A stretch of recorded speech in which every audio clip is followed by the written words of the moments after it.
चाहिँ मिगिनको स्कुलमा result debt plus food festival थियो नि त। हामीहरूलाई निकै नै हतार भइसकेको थियो।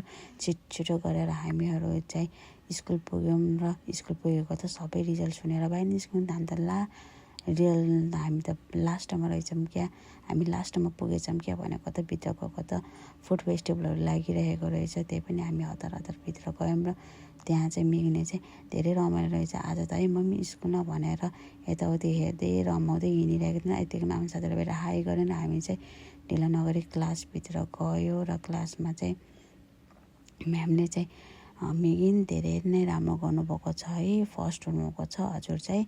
अब चाहिँ हजुरले चाहिँ फाइनल इक्जाममा पनि यसरी नै राम्रोसँग पढेर होल फर्स्ट हुनुपर्छ है मिगिन भनेर मिगिनलाई भन्नु भइरहेको थियो। र मार्कसिट देखाउँदै मिगिनलाई चोको 15 मार्कसिट दिनुभयो र म्यामले फेरि पनि ल बधाई छ मिगिन, राम्रोसँग पढ्नु ल, राम्रो गर्नु ल मिगिन भन्नुभयो। र हामीहरू चाहिँ तल गयौँ र सानसानो भाइ बहिनीहरूले चाहिँ फेस आर्ट गरिदिँदै हुनुहुँदो रहेछ। मिगिनहरूले चाहिँ हेरिरहेको फेस आर्टको त्यो पेपरहरू। अनि त्यसपछि चाहिँ त्यहाँ चाहिँ फुड फेस्टिभलहरू पनि लागिरहेको थियो नि त। त्यहाँ सानसानो भाइ बहिनीहरूले चाहिँ त्यहाँ फेस आर्ट गरिदिँदै हुँदो रहेछ। यतिकैमा चाहिँ अरू भाइ बहिनीहरूले चाहिँ त्यहाँ फुड आर्ट पनि गर्नु भइरहेको थियो र त्यहाँ बटुक मोमोहरू बेचिराख्नु भएको धेरै नै रमाइलो थियो त्यो स्कुलमा चाहिँ आज चाहिँ है।